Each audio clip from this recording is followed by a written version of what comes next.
Hey everybody, this is Chris Shelton, founder of InternalMillionaire.com. I've been getting a lot of questions about what is a commodity. You've heard a lot about we're in a commodities cycle right now, and I wanted to go over the different types of a commodity, what is a commodity in itself, and how is it compared to other things, and how is it going to be used as to secure your wealth or make you more money at the right time. So under the term commodities, basically, in essence, it's something that will hold a value when the dollar drops out of the sky. Right now, the dollar at $1 even is actually worth somewhere around 87 cents now compared to what it used to be before the Fed started printing all the money that they have been printing. So under the term commodities, you actually have brackets of different types of commodities.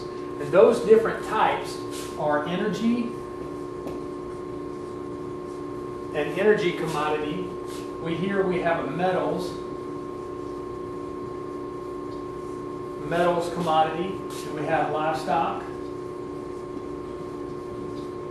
and then we have consumer commodities, and then we have agriculture commodities. Now, as an example of these commodities, you have corn, soybeans, wheat, cotton, cocoa, I think I spelled that right, and then coffee.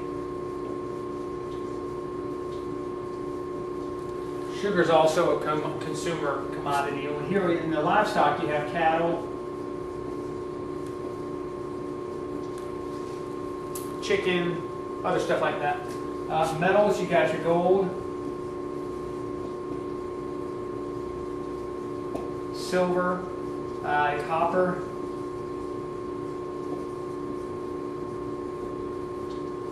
platinum, palladium, all these other commodities, metal commodities.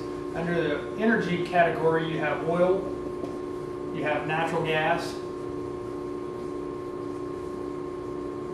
and then you have unleaded gas. You also have a few other, solar power, energy commodity, and within all 5 of these commodities, all 5 of these brackets are compared to the US dollar, the United States dollar.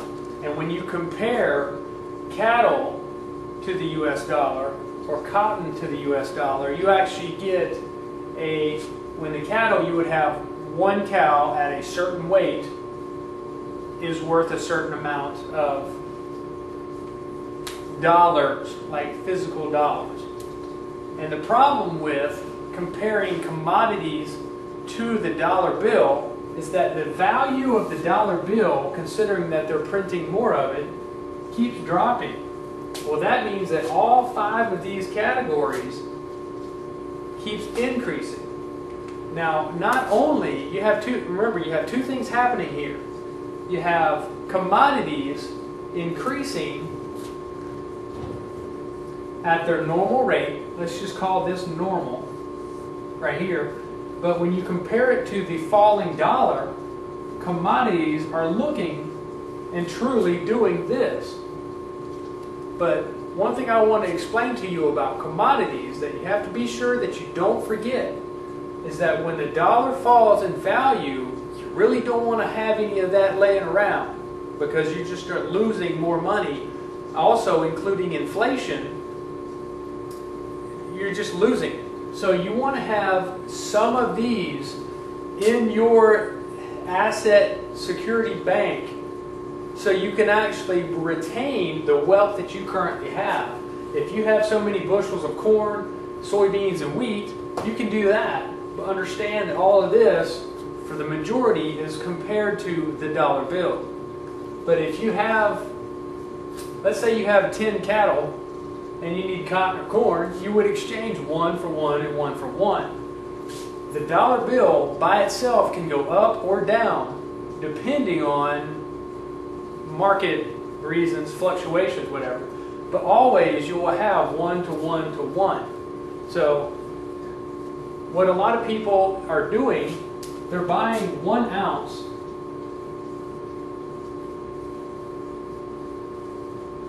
of gold, silver, copper, and platinum. And we're going back to, we're thinking we're going to go back, the United States is going to go back to the gold standard, which is the 1 ounce gold standard. That's why you see a lot of people buying silver and gold, me included, because I know right now that the dollar bill is falling and gold and silver are holding steady and slowly increasing by themselves because of the market demand. All of this has a supply and demand. So I just wanted to explain in the simplest terms what a commodity is, the different brackets of commodities, and different ways that you can actually house your cash, or things that you can buy with your cash that will retain the value. But always understand that even though this falls, you could exchange a barrel of oil for so many ounces of silver, or the equivalent of each. I do know right now that silver is somewhere around $37 per ounce. And oil right now is somewhere around $100 per barrel. So that gives an estimate. Let's say this is 40 bucks, just to keep numbers easy. You can actually trade 2.5 ounces of silver for 1 barrel of oil. So 2.5 silver equals 1 barrel of oil. And now that's just right now, but understand that this 2.5 silver to 1 barrel, if the dollar right now is at 1.0, if it goes to 2.25 cents, let's say the value of $1 goes down to 25 cents. Right now it's somewhere around 87 cents. Even if the dollar falls, and let's say silver goes up 10 times, let's say it goes to $370 per ounce. That means the barrel of oil, considering this only factor, that means oil will go up to $1,000 a barrel. And think about what that would do to unleaded gas, by the way. This ratio will still be the same, 2.5 to 1, because of the falling dollar. Because when you're comparing commodities to the dollar and you're having this factor change, this ratio stays the same. So always think about that. Well, the main reason I want to teach you this is because I'm trying to spread the word about me and showing other people about how to make money and how to hold on to assets. Well, you can learn more. If you like this, you can learn more. Go to my website, internalmillionaire.com, or you can send me an email. Please let me know what you think about it at cshelton@internalmillionaire.com. And I want to learn more. I want to hear from you. I want to see what you think about it. And if you can teach me anything about this, please do. And I want to sit back with you and see what we can do. Thanks for seeing me today, and I'll talk to you soon.